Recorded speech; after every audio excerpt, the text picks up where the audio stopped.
Welcome to the inner world of filmmaking. I'm your host, Tammy Magaro. I'm an editor, podcaster, and still photographer. In this show, I will interview filmmakers in all facets of production and distribution. I'm excited to introduce Talent Manager Brent Paxton, who is the CEO of Kreativ Media Partners, which is one of the top 20 talent management companies in the entertainment industry. Welcome, Brent, to the show. Hello, thank you for having me. So I wanted to start off with telling us your start. I know you started in casting and then became a talent manager. Do you mind walking us through that road? Yeah, totally. I think everyone's journey into entertainment is very winding. Really, if you look on my public resume, you might think that I initially started in casting, but really I started helping out, working in underage at my local theater, helping, people find their seats and almost kind of like being an usher. So like that was something, because I'm from a very, very small town in East Texas. I'm actually really close to where Jamie Foxx is from. So I really loved movies, the way they make us feel and make us feel to this day. And then I remember, when Scream came out, that scared me so much at the time that, it reminded me of how much like film makes us feel, you know what I mean? So Right. It was really Scream that like really convinced me. It's like, I really want to work in this medium, of all things. Right. Because I think it was so much fun. It was very meta because it was about, there's like a line where she says like, this isn't a movie, but it is a movie, Yeah. So I went from there and I actually went to school I should take it back. I was an exchange student and I lived in Peru back in 2003, 2004. I was an exchange student. So I lived in Latin America. And so they were working on some productions down there. And they had some international films that they were working on, some that were filming in Peru, Bolivia, and Colombia. So I had the opportunity, just because I spoke English and Spanish, because I grew up speaking Spanish in my house. It was kind of like someone overheard, that there was an exchange student in town. And I had the opportunity to assist. It wasn't really mainstream casting. It was really more like assisting, being a casting assistant. And at the time, I didn't really even know what you would call that. You know what I mean? Whereas today, there'd be a casting assistant, a casting associate, and then a casting director. But at the time, I was a casting assistant. And so I got to help, find people who are a good fit for different roles, and lots of little projects here and there. And it was very exciting because I do think that early on I realized like who's convincing and what kind of role, because there's such an immediacy to casting. Like there's such a like you train as an actor behind the scenes, but whenever you're casting, it's like you have to be ready on day one. So it's like it doesn't really matter what your history is. It's like if you're the person, you're the person, Yeah. So I definitely learned that in the very early 2000s. Then they were working on a film in East Texas that was about a group of African American debaters who it was a film from the early 2000s that Denzel Washington was doing. And so I'm actually from that town, so I had the opportunity to do some of the extras, do little extras and smaller roles on that project, which I think was 2007. And then from there, I went on to continue my education. I went to Southern Methodist University and got a degree in film production and international relations, which really made sense for me because I obviously was traveling internationally already and I loved film. And so I really did try to lean into what I wanted to do. I tried to resist all the naysayers who were like, you need to get a real job, or you need to do something but there was definitely a lot of insecurity even then, because family members or people that I knew, it's like, even though maybe I had achieved certain things or I'd done certain tasks, I think it's kind of like people don't think it's real. They don't see how real it is until you're somebody. You're kind of nobody, Right. So I got to help out with that film. Went to Southern Methodist University, had a really remarkable experience there. It was cool because the alma maters were like, Kathy Bates and Lauren Graham. Wow. And so there were some great people that had attended, that school. It's Meadows School of the Arts. So that was a really wonderful experience. And I was so lucky because absolutely did not have any money. So I was on scholarship. So I'm forever grateful to Southern Methodist University. So maybe one day I'll go back and give a speech or something there to Yes. inspire people. Because it's an expensive school, but luckily I was on scholarship. And then I worked immediately from there at Rave Motion Pictures, which is actually a cinema company, and not the one that was from my hometown, but one that's based out of Dallas.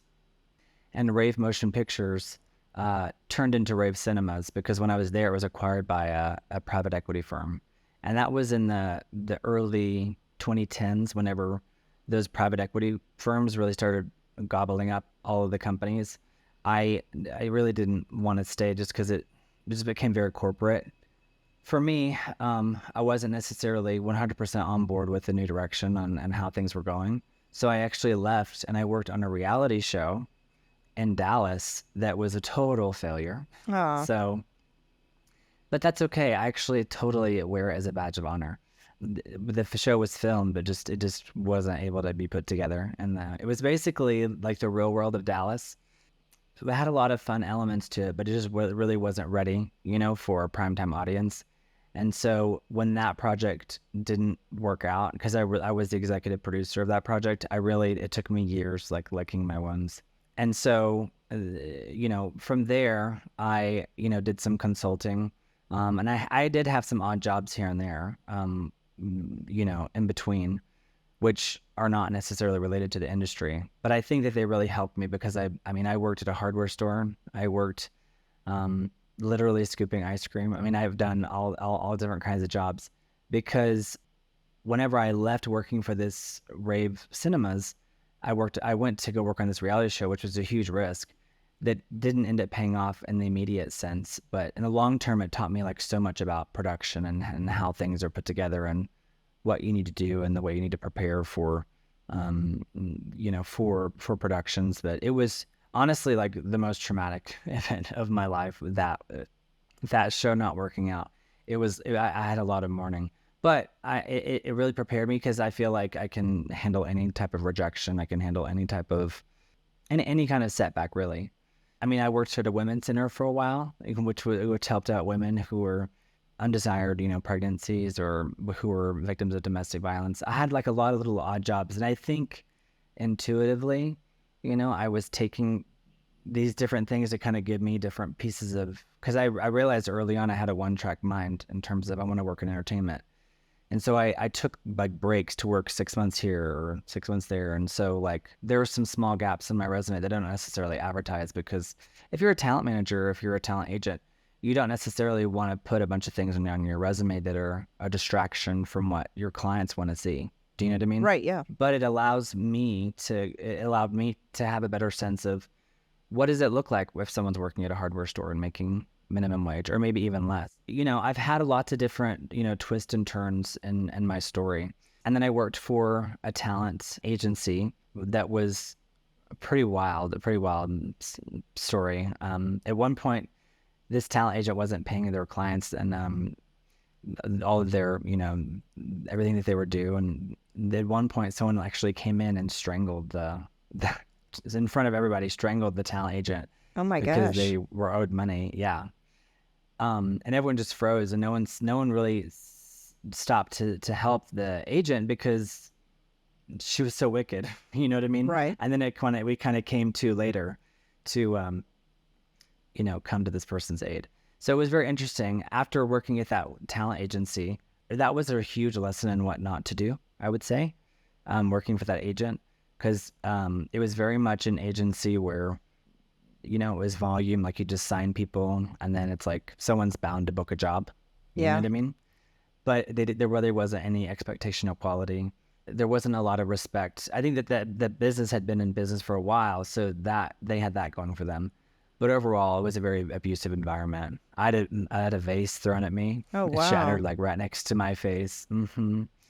Lots of crazy stuff happened at that agency. But, I'm really not a victim, so I'm not really a victim person. I've had a lot of crazy things happen to me, but I don't believe in victim kind of culture, because it's like I just, you learn from it. At the time, you can be traumatized, and I don't think we should be traumatizing anybody. So I don't advocate for that. But there were some situations where I was like, I could, sue these people, but I just kind of took it and learned, like, I try to, like, how did that person get to that place, or were there, when I left that agency, it was very traumatic. I mean, really traumatic. Is there I just had a a bunch lot of pressure? I mean, maybe, like, what did you kind of identify? Because I was thinking there must be a lot of pressure that goes on in the industry, and, managing Absolutely. so many different people, and also the players that you have to, the producers that may themselves be abusive. How does one have to have this hard shell? I think some people are naturally, have that hard shell. I did not. I actually grew up as a very sensitive child, like, I mean, ultra sensitive. So even like with my staff, I'm very sensitive up to a point, because I think that if you're too hard, like on children, for example, or younger people, that you, I grew up speaking Spanish, so there's a word called like trastornado, which means like they become like what is the word whenever you have a trauma, like you start developing coping mechanisms that are not all that healthy. Yeah. So like I realized myself, I had some childhood trauma after working for this agent, and how it kind of was I guess maybe the word is twisted, like a twisted way of having coping mechanisms. So I think that there is a lot of pressure, but to be honest, I don't know if there's more pressure than any other industry. It's just that since this is such an industry of show, everything is about being on display, that's kind of inherent in the, in the nature of the beast. So it's like, that's why it's like, maybe it feels like there's more gossip, or there's more, drama, like, or even like Harvey Weinstein. I think it was such a horrific story, and I was around for that. And everybody kind of knew, but like no one knew who to tell, or you could. Could you even tell? Because everybody would just kind of sweep it under the rug, don't you think? People, yeah. At that time.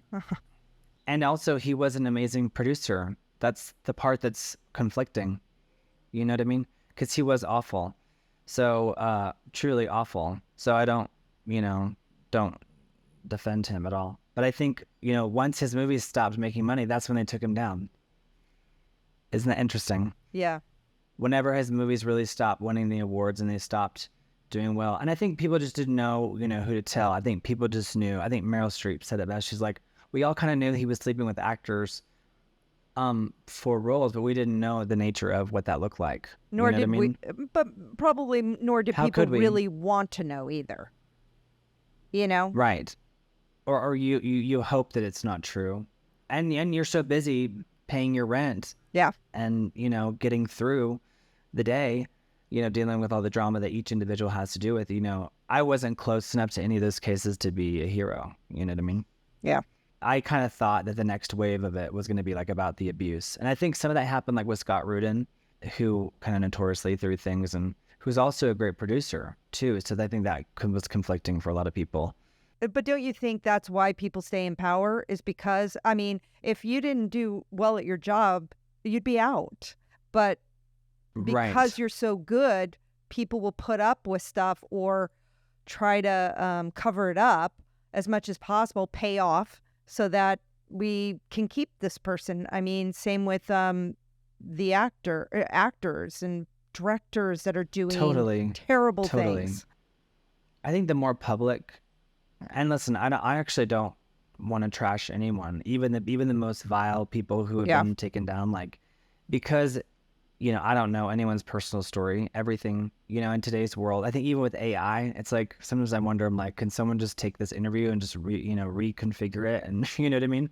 And imitate my voice, so so much of things you don't know what exactly is true. When victims come forward, it's like they tell you their story, like that's when things become more real. But yeah, I think that it's very hard to be good at your job in the entertainment industry, I think, because so much of it is fear-based. Yeah. because it's like, this may be your last movie, this may be your last project, or this may be your, I mean, it's, for example, there are clients, there are lots of agents that I know, like they have people that owe them millions of dollars, but they never say it out loud because they don't, that would prevent them from getting their next client, because they don't want, they don't want to air dirty laundry. You know what I mean? Yeah. So it's an interesting dynamic. I think that, what we need is more real human conversations about, some of the day-to-day stuff or some of the things that happen to us. And I think we're afraid of retribution because of the, who's connected to who. But I think, when people are well connected, it's so hard to get a movie made too. It's so hard to get any production off the ground, that sometimes we project power onto people that they don't necessarily have. And then I think there's also bandwagoning too. I think people can jump onto something that's maybe they had nothing to do with. Do you know what I mean? And be like, I'm part of that too, for relevancy or whatever. Yeah. So it's, but working for this agent, going back to the original thing, was like so traumatic. And so you asked me, do you need to have a hard shell? I don't necessarily. I think that if you're that hardened going in, that you're probably not going to be all that great, because you're not going to be able to identify vulnerabilities within actors, or especially if you're working in the capacity of being a talent manager or an agent, because you need to have some sensitivity to have empathy for yourself and for other people. And I know there was one girl or one woman I should say, who worked at this agency, and she was just like, oh yeah, like nothing bothers me, water off a duck's back. But she hasn't really worked since leaving that agency, but I think it's because she didn't allow herself to feel, like I felt what was going on in that place, because it was like like demonic almost. You know what I mean? Yeah. Anyway, so I left there. That was so traumatic because I was so good at my job, I ended up running the whole place. You know what I mean? But the abuse didn't stop. And so when I left, it was like obviously going to come tumbling down because I was running the whole place. So I was like, I'm leaving. I can't do this. And then the boss sent a letter out to the whole roster telling them like that what a criminal I was, or what a crazy person I was. Right. And what's interesting is that I never even saw this email. Okay, I never saw this. This was years and years ago. But did you know that I got like hundreds of emails from people saying like, she does this to everyone that leaves? Oh wow. And I was like, so it made me feel, and that gave me so much comfort, because it was like, she was the one who told me, she's like, you're gonna end up killing yourself. And I was just like, who talks to people that way? But I do think it taught me a lot. It taught me what not to do and not what not to say. And the way she treated the actors and the staff was I learned, that's the thing that prepared me to be the boss. You know what I mean? Because I was kind of running the office, but she was the boss, right? So, and it was interesting too, because I think if she were a man, she would have been taken out. You know what I mean? Because it was pretty intense. And that's not to say that women have privilege, but I just think that at that time, it was so much about women, that it would have been maybe like a distraction, from maybe the larger narrative that, for women to have, a better footing in the industry.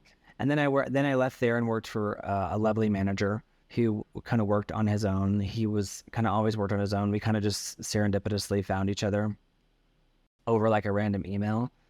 And I worked for him for quite a while.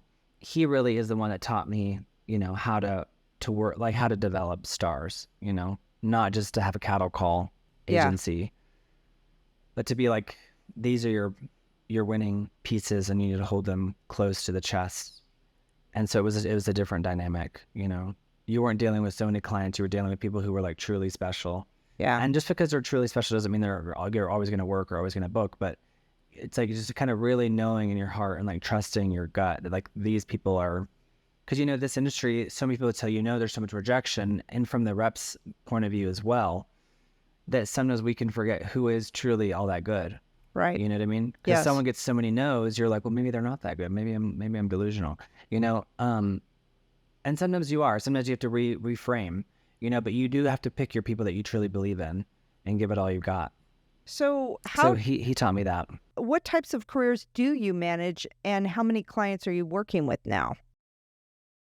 So the way the business worked is I left working for that manager. When I left, a lot of people wanted to come with me. The same thing happened with that first agent. And so like people kind of tried to follow me. Some people I didn't really want to follow me, not because I didn't like them, but maybe because I didn't want to invest that, it's like anything, time here is not time invested here. And so when I left working for that manager, I had to kind of start from the ground up and come up with a name and a way to kind of start picking people up. And, I started getting submissions from actors, just out of the blue, and some people who knew me, people were referrals, a lot of referrals. It was just me for a while. And so I had 40 actors, you know what I mean? Wow. Who I represented. And so, which is not a lot, at all. It might sound like a lot, but it's not. Because, one person is working at any given time. So 95% of these people are actors. And so, there's actually a lot of time in the day, because if you have this person working, then you don't have to talk, you'd be talking to them because they're busy. You know what I mean? They're on a show, and you're not chasing their next gig. Right. Because maybe they're on a recurring role or whatever. But then after I started having some success, people started coming out of the woodwork, other managers and even agents who wanted to come work for me because maybe they worked for kind of a tyrannical boss. Do you know what I mean? Right. So then it kind of became a traditional model where you have the owner or the maybe the manager or agent of record, which would be like me. And then you have kind of it's kind of like real estate in a way. Yeah. Right. You know what I mean? Right, Like you have the broker, you have the broker, and then you have the agents. So for me, I'm like the manager of record. And then, so now we have 13 managers who work at Kreativ. And so I think the reason why we've had so much success, so now the company as a whole, we have around, 500 clients. But we have lots of different managers, so their rosters are pretty small, sometimes there's crossover.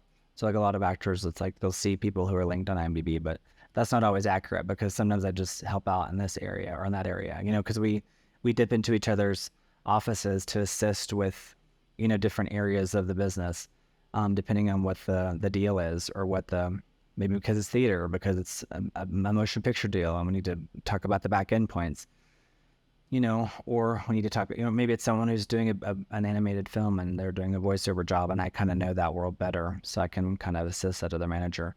So, the way, we're very much each client is so different. So every client relationship looks different. Some people are talking to us every other day. Other people are talking to us once a month, depending on what their needs are. So management, you can ask me is anything you want about management, because I've got that pretty much nailed down, and it's always evolving. Yeah. But well, I was just kind of curious, could you define what is a talent manager and what do they do? And how do you work with your clients? Sure. I think talent agents and talent managers used to be really different because, back in the day, your agent, you would have to get a license to be an agency. And the reason why that is because they can do things on your behalf without even talking to you about it. Do you see what I'm saying? Wow. Famously, Sarah Jessica Parker didn't want to do Sex and the City. She really didn't see it, so, but her agent accepted for her and then called her and said, "You're doing this." That's the power of the agent. I think, agents and managers, the line has been blurred so much because the managers now are doing everything that the agents are doing. Okay. Except for doing things without consulting with the client. Oh, you see what I'm saying? Yes. And so lots of states have done away with agency laws because they're no longer needed, because it was at a time when maybe you couldn't so quickly get access to your talent, to close a deal or to accept something. Whereas agents, have the ability and have the legal, it's almost like a power of attorney to an extent. Whereas managers don't really need that power because we're consulting with the client. We're like, you want this? Is this what you want? You know what I mean? And then we can, accept that offer or whatever it is. So I think agencies tend to be more focused on closing deals, and managers are more focused on getting to the deals. Okay. And then do you work with a lawyer, or how do you do you do the contracts? Sometimes you don't need a lawyer because it's really the talent's, decision to have a lawyer, because really actors, think about an actor, let's say you can self-submit on a job, right? So actors, they're closing their own deals. Do you know what I mean? Because they're accepting whatever it is that's being offered to them. So they don't need necessarily a lawyer to take an additional 5%. Okay. You know what I mean? But we did a Marvel movie a few years ago. It was a really big deal. The person actually ended up getting cut out of the movie because they just had to reconfigure the movie so many different times. But in that case, it was such a big negotiation. It made sense to use a lawyer for that. But it's important to remember that people like Jennifer Lawrence don't have an agent. Leonardo DiCaprio doesn't have an agent. A lot of big stars don't have agents because they don't see the need for them. They just have a manager. Okay. And the reason why is because, and then this is not to diss agencies, because we work with agencies and we love agencies, because so much of the relationship can be so symbiotic. Because sometimes our function, like I said, it depends on the client. Because so for some clients, it's like we bring them to agencies to help us develop the client further. Some clients don't want agencies, some clients don't want managers. Sometimes they should, because maybe they're getting lost on a huge roster. But it's about submitting people for roles, pitching them, getting them out there. California does have a lot of like old laws that are not really, it's kind of like a vestigial organ. It's like no longer functional. It's like, so no one really pays attention. Because that manager that I worked with, after I worked for the agent, the manager, he closed the biggest deals I've ever seen in my life. That must have been exciting. It was very exciting. But the agent could barely book a non-union commercial. She wasn't very good because she just, didn't have really that quality of talent. You know what I mean? So she didn't have an eye for it. She didn't, this is not to really dog her, but she did treat me very badly. So yeah. I don't have a lot of good, but I will say one good quality, maybe for her was a good quality, is that she was very loyal to her clients. So she would like never let someone go. Whereas I'm different. I think if it's time to say goodbye, I'll do it, because sometimes it's a gift to the client, because if you've mentally checked out, you're like, this is not going to work. Why hold on to them? Right. And when do you know when it's time to let somebody go? Well, I think it's like sometimes it's very basic stuff, right? And let me be real with you. Like there are managers here, agents too. Agents and managers, honestly, in today's market, in many ways, they're indistinguishable.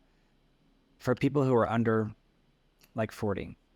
For people who are like over 45 or 50, like their ideas of what a manager is and what an agent is very different, because they are not that it was that long ago, but it was because like managers, they're like, managers can't do this, managers can't do that.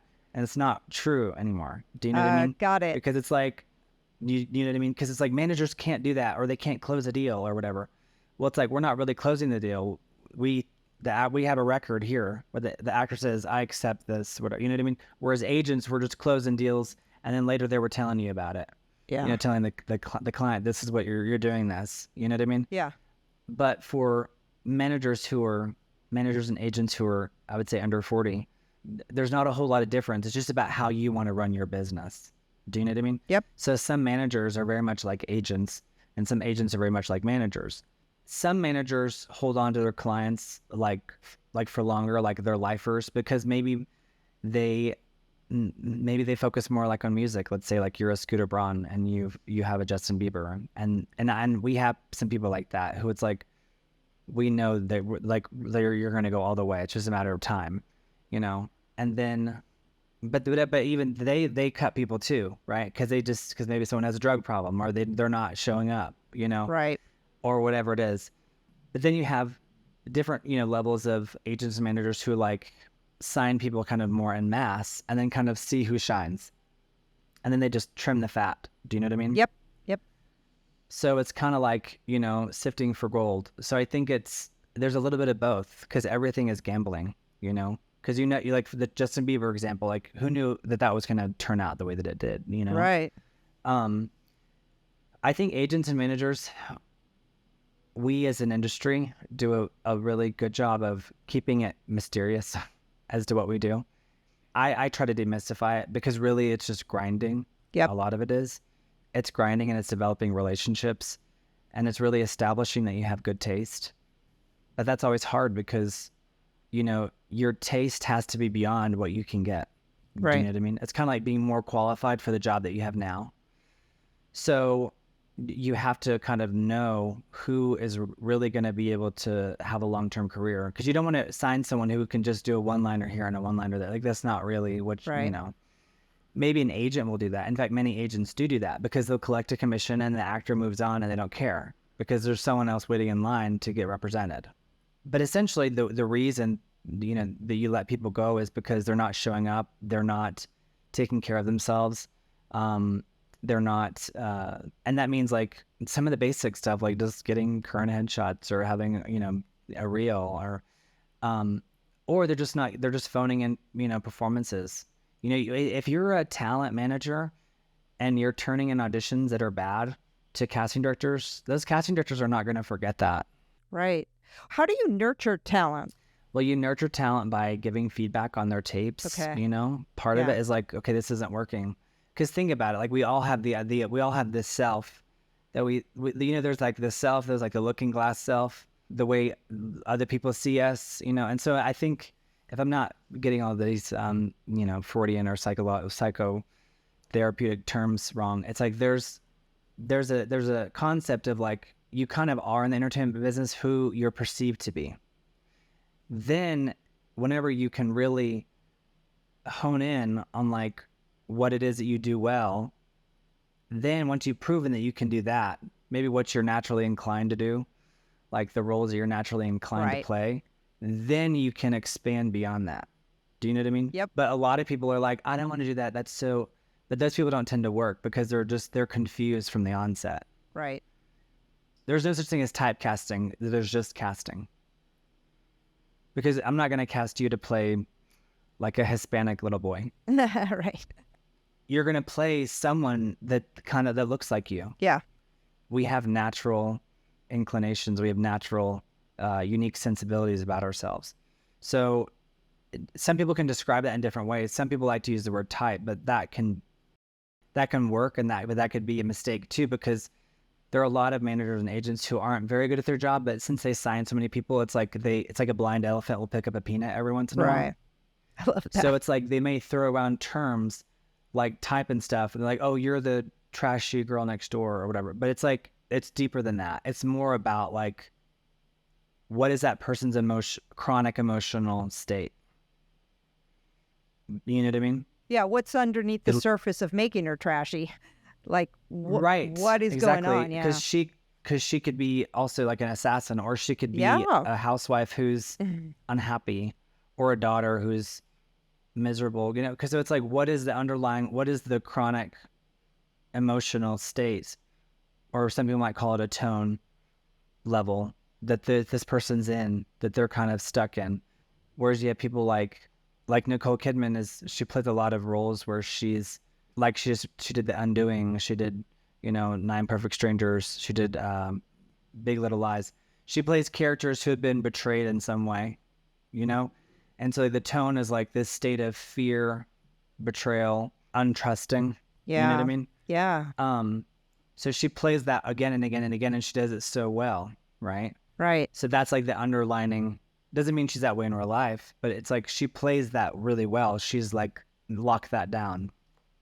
So like on The Undoing, it's a lot of it's just her on the phone, like with her eyes like just being freaked out by this new piece of information that she's been given.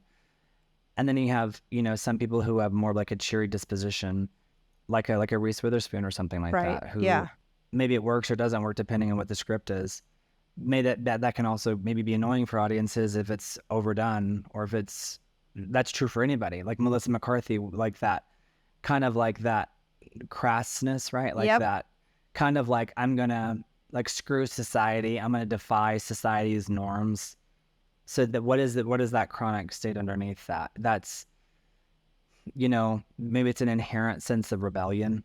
Right. You know what I mean? Yeah. But if an actor hasn't figured that out, or they've reached a certain age and they can't really narrow it down, or they're constantly changing their mind because, maybe they're just too distracted, or, they ADHD or whatever. Right. If they can't figure that out, then it's hard for us to really deliver great auditions on a consistent basis to casting directors. Actors love to be like, oh, I have a relationship with this casting director. The only relationship you have with a casting director, beyond like maybe y'all are Instagram friends, or maybe y'all do get coffee or whatever, is like the only relationship that matters is that you deliver amazing performances for them to deliver to the producers and the directors. because that is the only relationship that matters. Right. So a lot of actors are going to casting director workshops, which I think can be fine. But I think if you're going to those every single weekend, it's a mistake because you're distracting yourself from honing in on your skills, because you're thinking that you just need to, meet someone. You definitely should put yourself out there. But I think the biggest reason we have to let people go is because they don't know who they are. They don't know what it is that they do. And they're not listening to, whenever we tell them, like, you read is this, like, because sometimes the way you feel is not always the way you're perceived. Right. So sometimes you want to be the hero, but you really come across as a villain. But it's because of, it could be your chronic emotional state that's underneath the surface. Maybe there's like some hostility there, or that ambitious drive that's like hasn't been materialized. So you can just feel it. So it's like it plays well. Maybe it could be for a soap opera, or it could be for like a Marvel villain. So it just depends, I think. But the biggest reason is that people, and then some people just age out. Like they just haven't gotten their stuff together, and they age out because it's just, that's that kind of business. Right. Yeah. It's people don't talk about that a lot, but you can find success at any age, but it's hard to get a representative once you're past a certain age, because there's the assumption that if you were going to make it, you would have made it by now. Right. You know what I mean? Yeah. So that's, and a lot of people, whenever they do make it, it's sad because some people win awards and they're like, someone told me to quit the business, and it's usually an agent or manager, but it's like they were just the messenger. They weren't really the person who thought that, as much as like it wasn't working at that time. And that's why you drop people too, because it's not working with me. Maybe it will work with someone else, because Right. they will take the time, or they will see that, you know what I mean? Whatever that thing is. And you can ask me to expand on that as much as you want, because it's a very tricky business, because who you represent, you're only as good as your roster. So we have to constantly be, making our roster stronger. And so, the strong survive because they know what they do and they have that confidence, and it comes across in their tapes. Holding attention is acting. It's not just like, it's, Meryl Streep is Meryl Streep because we don't want to look away. Right. Well, just like you said, it's like really clarifying who you are. And if you don't know and you're always changing that or trying to morph before you're ready to morph, like you really got to hone in on something and then do really well with that. And then you can branch off from there. But sometimes Right. people want to skip. They want to skip, or or they're confused from the get-go. But I do think that there are also cases, don't get me wrong, because I don't want someone to listen to this and be like, well, because you can actually do something really well. Like, think about Rachel McAdams, who played Regina George in Mean Girls. You can be a really versatile actor at a young age. But see, like, she didn't continue with that. She was like, let me go do The Notebook. Do you know what I mean? Because Right. you can get on a roll and play certain things. And then she just came out with an article like 2 or 3 weeks ago where she kind of is debating whether she should have turned down all those roles, because she turned down like a ton of roles after that, because some people are just so truly versatile from the get-go. They really can play so many different things. But for the most part, if you're like Janine Garofalo, like, she's not going to play like the love interest. Probably in her first movie, she's going to play some edgy person who's going to be in Reality Bites, Right. Yeah. Well, and even in The Truth About Cats and Dogs. Exactly. Yeah. Right. Yeah. I mean, she had to go through someone else as the love interest, even though she was the voice. I mean, right. And I think that was a product of its time too. Like, maybe that wouldn't be done today, because maybe we were more, in many ways, we're more superficial though now than we were then, because you still don't see a lot of people who are like non-traditionally, let's say beautiful, being the lead, unless they're like a Melissa McCarthy. You see what I'm saying? yeah. But I think, like, she later said that she regretted doing that movie. But I think that movie actually did have a really sweet point to it. Yeah. Do you know what I mean? I But loved think it. when it comes, I loved it too. I still love it. Those kind of films still need to be made, because with the rise of reality television and everyone having, plastic surgery and people not aging, and, us having, bizarre expectations on what our celebrities should be looking like, because it has to be a part of the conversation, right? You really can't be a realistic talent agent or manager, because whether you're CAA or WME or Gersh or Paradigm, innovative artists, you know, they represent reality stars too, and that's a huge chunk of their money. Yeah. They just don't talk about it as much because it's like the transition from movies to television. It was like well, kind of looked like it was like you're on the down, hill. But those shows, they're produced for very little and they get huge ratings. But in many ways, our culture is becoming more superficial because we have more access to cosmetic procedures. So I think that show, that movie, even though Janine Garofalo later said she regretted it, I don't know. Maybe if you interviewed her now, she'd take it back and say, actually, no, it really was a good film because it pinpoints how superficiality can erode relationships. That's why pornography, I think, is so dangerous, is because it erodes intimacy. Right, it does. Yeah, and you're just hitting a lot of good points. It must be really hard as an actor. I can't even imagine, especially as you get older, you have to lose weight. You have to look a certain way. Now your grandma, even though you may not look, the grandma of 50s has changed. I mean, we look at some of the, like Jennifer Lopez in her 50s, that doesn't look like what we think as the Golden Girls, 50s. Right. And are we changing with the times or not? I think Jennifer Lopez is a unique case, and I want you to know that I don't knock anyone's hustle. So anyone that I've mentioned here, everyone has their hustle, right? Jennifer Lopez, I think, is similar to Reese Witherspoon from the people that I know that are in the business. They're both very competitive, and they're very aggressive about staying relevant and working. I think Reese Witherspoon is more of a natural actress. Do you know what I mean? Yeah. And Jennifer Lopez is more of a performer, but they're very aggressive, and I think about staying relevant, and I think that's good for them because they are, fighting for, I watched an interview with, Kris Jenner the other day, and someone asked the mom, like, how does the Kardashian family, like, stay relevant? And she said, I think it's less about staying relevant, and it's more about, like, what is your dream? And I think that might sound cheesy, but and we can debate, the beauty standards that they have set that are dangerous. Right. But I think that there is something to be said about that, like really following your dreams to the fullest extent. And I think having family around you is so important.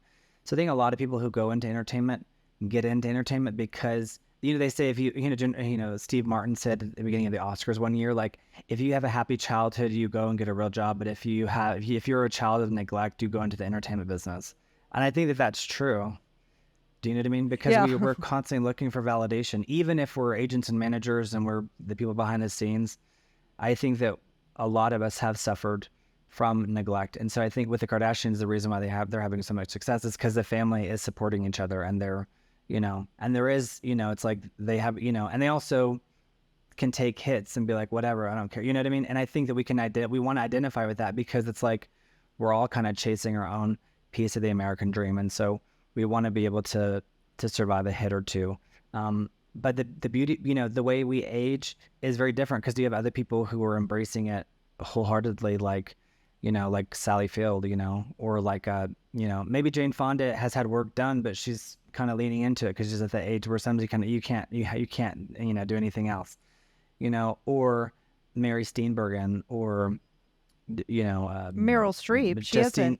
Meryl Streep, yeah. I think she's probably had some subtle things done here and there, which you should never talk about, but right. But I think she's aged very, very naturally. Do you know what I mean? Right. Well, don't you think though? I was talking to a friend about that. It's like these women that do plastic surgery. I get it. It's in the field. You have to keep looking relevant and young. You look like you've had work done.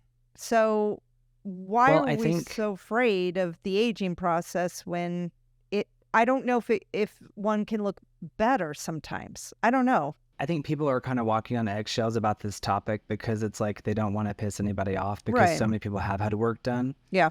But I mentioned an actress earlier who has had a lot of work done, but she still works all the time. Yeah. And she does a lot of her acting with her eyes and, with kind of, you know what I mean? But she has a lot of work done, and you can tell, like, maybe part of her face is a bit frozen, but she's still a great actor. And, I've watched her over the years, and so much of it is like with a turn, it's like, so their acting techniques actually adjust based off of how they've aged and what they've done to their, you have people like Lisa Rinna who are like, sometimes you're made for reality television now because you've become a caricature of yourself, and they're okay with that. But then you have people who are like Nicole Kidman, who are still very, very, very good actors, but who are going to do certain things so they don't have those hard lines, because it is a visual medium. So you can't knock them, you know what I mean? For doing it, because it's like, that's their choice. And if they can find a way to continue to work, because she plays characters who have little bitty children still, you know what I mean? Which maybe is unrealistic. Right. And, please, I'm not, I guess just sometimes it saddens me that we just can't age naturally. And because of this medium, we feel like we have to be younger when even, we're not embracing, and whatever anybody has to do, that's a personal choice. So I want to make sure that, I come from a different place when I'm saying that. And everybody's got to do what they got to do. We've never dropped an actor because we think that they have too many wrinkles, or, I think you have people like, Kate Winslet, who are not really doing anything to their face, but they're still, beauty icons. And, right. And so, but it also begs the question, like, what is the, so it's like, she's very naturally beautiful, but like the other person over here who's like trying to achieve that maybe through surgical means or fillers or whatever, should we knock that person because they didn't get it naturally? You know what I mean? So it's kind of like, because they're both, one is like, you're wanting it and so much, and the other person is like, well, I was just born with it. So we do celebrate natural beauty so much, like with a Julia Roberts type, right? Where it's like, so I think I've had to reframe how I view. I love all of these people I'm mentioning. Oh, yes. Because I think that they all have found their way to, even Jennifer Lopez's, because in a way it's like that defiance of age and can be very empowering if you need that. And also they can serve as a proxy for audiences. So I think that's why certain people are still going to go see her movies, are going to go see her concerts, because they want to see themselves in them, or some version of themselves. They don't necessarily want to have those things done to themselves, but they, we either look to audiences, we look to movies and film and entertainment for audience identification or for aspiration. You know what I mean? Yeah. So those are the two main reasons. So you look at some people because you want to see yourself in them, and then other people, it's like you want to be them, and then you see yourself in them through that desire. Do you know what I mean? Yeah. So there's so much going on there. So much of entertainment is psychological, because I'm sure a lot of people are confused. Like, I think the general audience is like gay men, knew like Jennifer Coolidge was amazing and we loved her and blah, blah, blah. But I think some general audiences are kind of confused, but then like, okay, now I get it, because she's just so, wild and, whatever, and weird and kooky and maybe clueless in some level. But it's like her kind of revival is like, took a gay man to make a show and put her in it. Yeah, right. Whereas she might have been shipped out to sea already. Yeah. You know what I mean? Yeah. I guess so. It's like we view people in different ways, and what do we see in them that we're liking? Sometimes it's not just their looks, like you said. Right. It's like, but I think it's our decision whether we want to give in to that. We don't have to surrender, I think, to the new beauty standards. But I think also younger people are looking older, and older people are looking younger. So like you have a lot of these young stars, and they're doing this glam where they're looking like they're 35-year-olds and they're 19, And there's a great YouTube series called The Take that I really recommend people watch, and it talks about that topic, But at the end of the day, you have to be a great actor, and you have to be able to fit into scripts and fit the mechanics of the script. And if you don't fit into any kind of box, it can be difficult. Or if you don't have that chronic state, if you don't have something about you that feels like it's relevant to a script, then you're probably not going to work, Right. And it may not have a whole lot to do with your looks. I think the younger you are, the more you are expected to be beautiful, though, because the older you get, it's like, it is your instrument. Like Judi Dench is still working because her face can move. Yeah. Well, she's amazing. She's an amazing actress. She's an amazing actress because she can emote. Yes. Because that's your job. Because if she couldn't emote, then show us the emotions, and there wouldn't be a career there. And some people, I think, just have a natural face for acting, like they just have it. I think that some people just look interesting. And so I think that's part of the battle. You would like to believe that everything's so about hard work, but I think a lot of it is luck. I mean, they found Jennifer Lawrence in a mall, and that's a real story. Yeah. So what do you do to look for recruiting new talent? Do you have like a checkbox list, or? You could say it's a checkbox. I mean, I think that, listen, anybody who's, I was talking to a friend, Lena, who is a manager, very successful manager. And she was telling me, like, look, she was like, you need to, because there was a time when I really represented like just character actors. And she was like, you need to sign attractive people under 25 who were hot, Oh, wow. And but she wasn't really wrong. I mean, she was just saying, because those people are going to have a forward trajectory. Because if they look good by the time, when they're 18 and 19, they're probably going to look good for the rest of their lives. They're going to be attractive. Antonio Banderas is still attractive. Yeah. He's not had a lot of work done, but he was just naturally attractive, right? I think we also judge women more too, right? Because women kind of maybe feel the need to get that work done. But the checkbox is for anybody who is representing people. Generally, if it's for people who are on camera, it's a visual medium. So audiences tend to skew younger. So you're looking for people who are under 25, attractive, diverse, people who have, unique things like freckles, or biracial people, people who can act. That's really the main thing. Someone told me the other day, and this is a harsh thing to say, but they're not necessarily wrong, but they said you can teach a model to act, but you can't teach an ugly actor to be pretty. And I was like, damn. Wow. You know what I mean? Yeah. It's tough, but I think because it speaks to our insecurities so deeply that, like, hearing that hurts so much more than, it's also more salacious than saying like they weren't smart enough to get this job at NASA. Do you know what I mean? Right. Yeah. It's like, well, we get it, but if we say like, oh, they said I was to this or to that, you also, you want to sign people with great skin, who take care of themselves, That being a great actor is the basics, right? Those other things are bonuses and help you get ahead. It's not the agents and managers. I think it's really important, the takeaway for your audience is that agents and managers, we are casting. We 100% are casting, because they come to us because they need us to filter the hundreds of thousands of people who are in these casting systems. Some of them who don't need to be there because they have no training or they have nothing going for them. And they're a dentist, and in their 40s on a whim, they decided they want to be an actor. Well, they don't need to have an equal chance as the other person who's been doing this for years, because they need to show up on set and deliver, because everyone's getting paid by the hour when they're on these sets. And if you screw up a take, you can cost that production millions of dollars. Yes. Yeah. You know what I mean? So yes. It's not, agents and managers are not cruel. They're really not. It's just that our job is to solve problems. So if you don't have a function in that script, it doesn't matter how much you bug your agent or manager or how much you look for representation. If there's not roles out there for you, you're unlikely to get solid representation for people who are, have certain qualities like the ones I mentioned. Yeah. So how do you find new talent? Do you have to go somewhere? What do you do? Sometimes there are showcases. A lot of people find us through IMDb. Okay. Through our website, through Google search. We're really good with our talent. Like, we really are. Like I said, I worked for someone who was truly awful. Yeah. So I learned everything not to do. And so we have great just reviews and word of mouth. So many of our clients, I would say 80% of our clients are referrals. But a lot of people find us through IMDb too, because they just see that we're maybe high on the IMDb meter or whatever, and they want to submit. And then they have a meeting with us and they vibe with us. They can tell that we have an underdog mentality.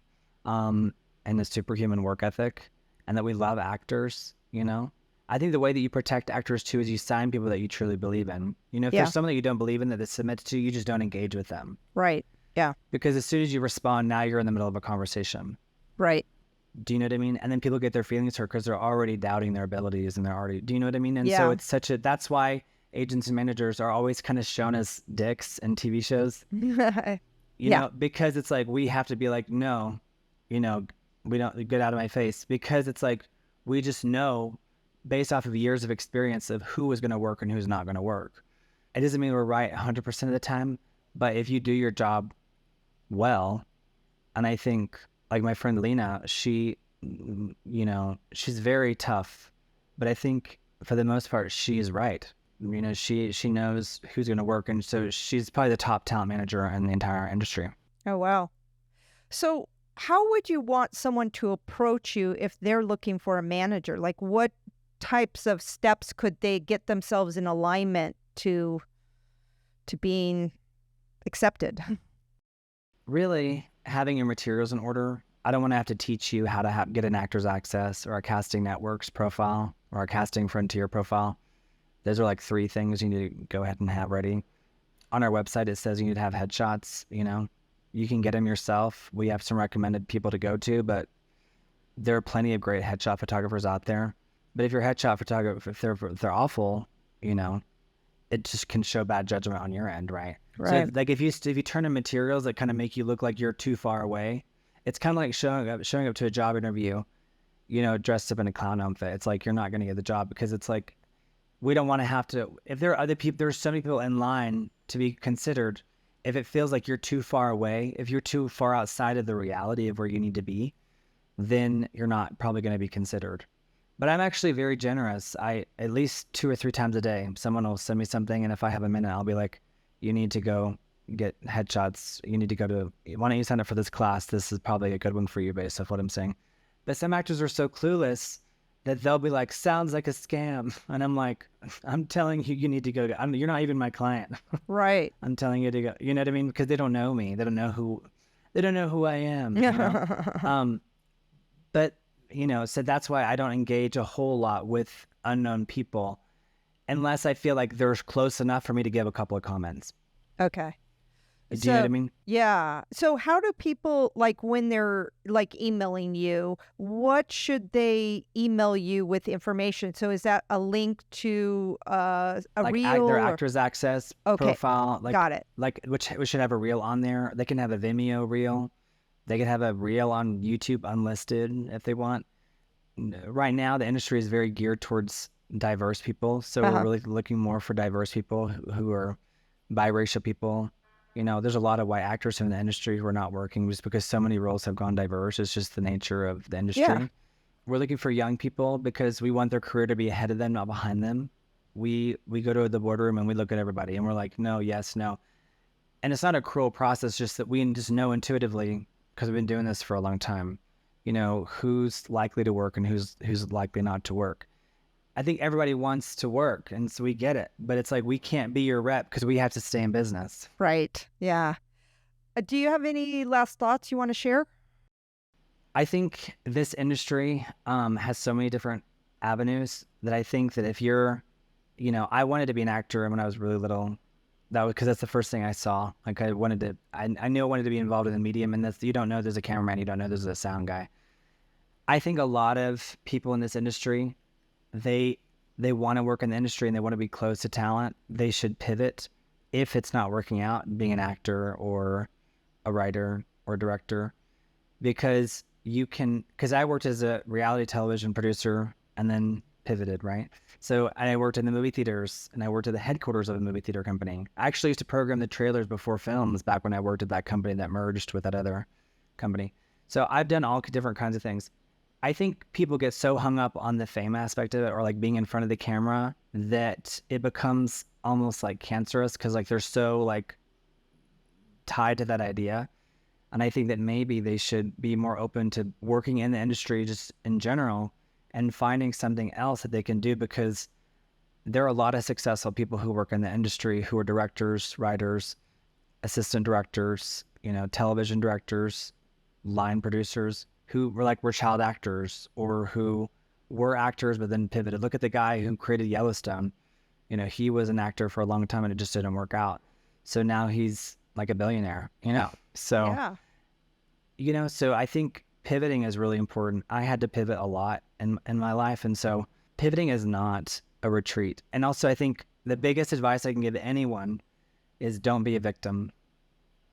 Because I've had people tell me you're never going to make it, go kill yourself, like I'll make sure you never work in this town again, all kinds of crazy stuff. Or people lie about me.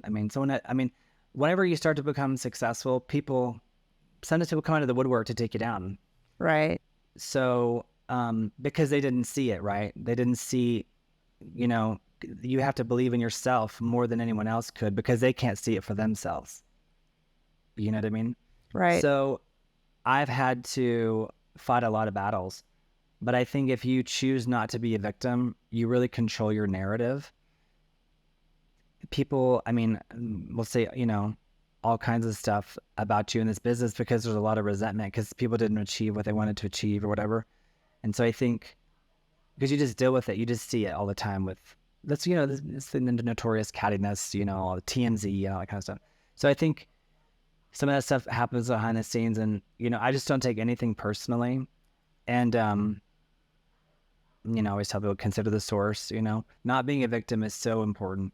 When you're a victim, you've externalized all your power. You've said, I'm a victim of the universe, that whatever the universe has is going to happen.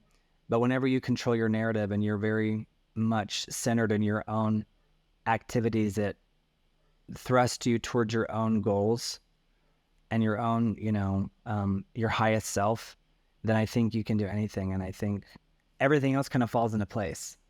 You know what I mean? Because we can talk about the mechanics of how everything works, about how I submit the actors every day and how I call and I pitch people and I push them and da-da-da-da-da-da.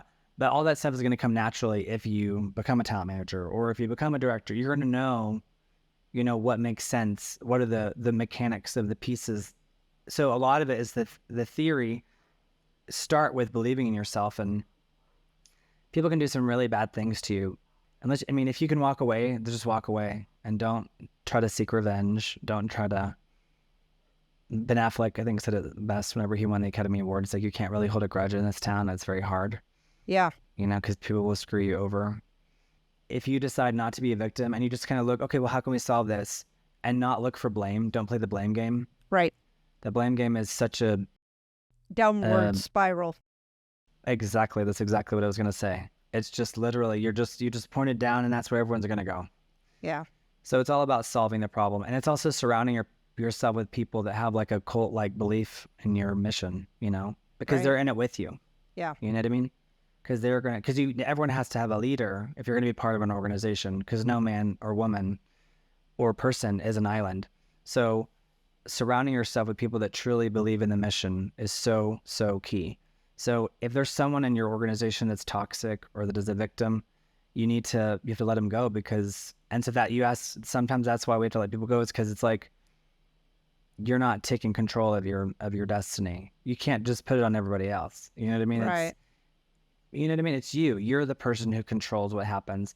And then if someone else is not playing ball, then you can change representation, or we can drop that actor, or you can change that friend in your circle or whatever. But also picking a goal. What does success look like?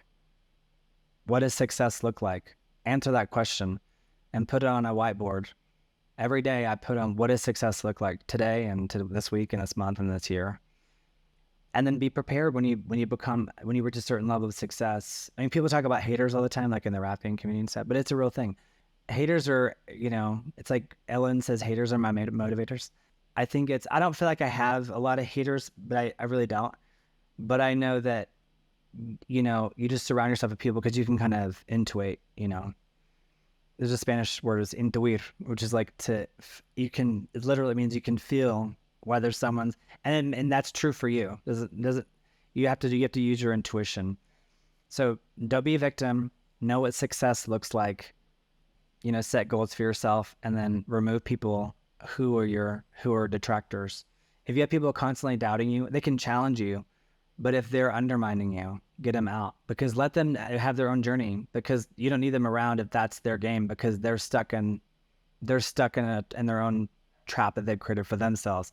And a lot of people live in that kind of hell. And so we don't want to be there, Right. Yeah. Well, it just reminded me of the Ted Lasso way, be the goldfish, and I think it's just it's just be positive and put out, if you're just kind and considerate of other people, regardless, I think you cultivate that into your life, and you just like, I mean, going back to Ted Lasso, I mean, where he started with the team to the end, everybody's now a family, but it took time, and it's just Totally. keep putting out that positive energy. You're going to get that back, and you're going to start to notice around you. I notice like there's toxic sets, but then the more that I work on myself, I notice my sets that I would start to go on, everybody's really kind and really nurturing. And then it's like, okay, well, that might be part of me too. I am attracting what I'm putting out and bringing back.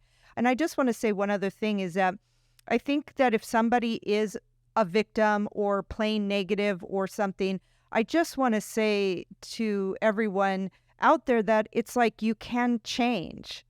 And sometimes you have to go down a bad road to turn around and start to listen. So I echo that 100% because whenever that reality show that I worked on just failed miserably, I just was in a doom and gloom. I don't really drink alcohol like at all. But there was like a year of my life when I was a straight up alcoholic. And it was when I was right after that show just did not work. And so much of it was like self-loathing, self-pity, anger. This is a long time ago, but I still remember like it was yesterday because it was so, I needed to I mean, I don't think everyone has to have a breakdown to have a breakthrough, but I do think that some people do. Yes. Or it's like, what is your, in Spanish to say tocar fondo, which means like to touch the floor, like to hit the bottom. Yep.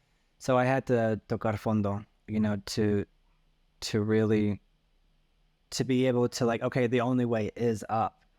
And, I just, to really claw my way out of a situation. And it was the mental trap was the biggest hurdle to get out of. So I really do want to give people hope and to do whatever it is that they want to do. I think not everyone's going to want to be a talent manager. I think it can be you have to deal with a lot of different personalities and you have to deal with, I mean, if you want to go do that job, absolutely. But pursue whatever it is. What is your dream? And if you can find something that's adjacent to your dream, do that, because then you can find windows into being a part of a creative process or, whatever it is, that you want to be a part of. There's hope. You know what I mean? I know people who have literally reset their careers in their 40s or 50s and are doing amazingly well, who've made millions of dollars because they went into manufacturing or they went into, textiles, or they went into, imports and exports, because that was exciting for them because they're dealing with, I'm actually obsessed with fabrics. I love I mean, if you look around you, everything is interesting. So I think whenever you're in a depressed state, like you start to lose interest in everything and you start to, the color drains from the world. And I'm not going to lie. I know it's Ted Lasso a little bit, but I haven't watched it. I've just been so busy, but I know the story of it. But I think that there's so much there. You can crawl yourself out of any situation. And I think you also have to forgive yourself for whatever it is that you've done, because we judge ourselves so harshly for things that weren't even really, sometimes they weren't even transgressions, or maybe they were, but it doesn't matter because you have to forgive yourself, because we become our own jailer many times. Oh God, yes. Yeah. And don't keep yourself there. It's not worth absolutely. It. It's not fun. Yeah. So, sometimes you have to confess to yourself or to the mirror or to your priest or whoever. But like getting things off your chest is really important. So I think talking to a therapist is really important, or talking on a podcast like this, but forgive yourself for mistakes that you've made. I've had divisions of the company that failed. Do you know what I mean? That where I was like, if it happened, 20 years ago or 10 years ago, I would have been like, really, but I would like just moved right on. I'm like, oh, I can see why that didn't work out. So next time we try that again, we'll do that better. You know what I mean? So, you fail forward, and try to put yourself in a position. I also tell people, just as a general piece of advice, to live beneath your means. Yes, absolutely. Live beneath your means, because that way you can take blows a little bit better. Yep. Because that's just some basic stuff that I wasn't really taught. Because when that reality show hit, I was wiped out. I mean, I was gone. I was in debt. I was in the hole. Do whatever it is that you want to do. Follow your dream. And when you see opportunities, go and chase the different, aspects of whatever it is what is your natural strength? My strength is seeing people. One of my biggest strengths is seeing who can run each department. You're better for theater. So you're going to be the manager that represents pretty much the theater people. You're going to be the manager that's going to handle the kids. You're going to be the person that represents more of these edgy people who are going to be on Euphoria, So that's my skill. What is your skill? What are you naturally good at? Lean into that. Take a class online. I think that higher education is great, but I don't think, asked Sigourney Weaver did Yale prepare you to become an actress? And she said no. All right. Because, and I think that it's true. Like, I went to film school, but the real world prepared me much more. So just go out there and be okay to fail, and be okay to make a fool of yourself, and don't let anyone tell you what you can or cannot do. Don't let anyone project their fears onto you. Right. And if they do, just treat them with kindness and say, get them out of your circle, because you don't need that. Because over time, they're going to try to imprint their thoughts onto you, and you don't need that. So we want people that have a can-do, attitude, and that's a real thing, for yourself. And I think in today's world, we're all more entrepreneurial than ever. Yes, I agree. Well, thank you so much, Brent, for being on the show today. Thank you. I appreciate it. I hope that this was insightful. Maybe there's a lesson that someone can get from this. Thank you so much for listening. I encourage you to get out there and make a film.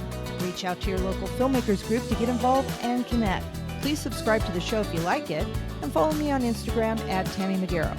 Until we meet again, what's your story?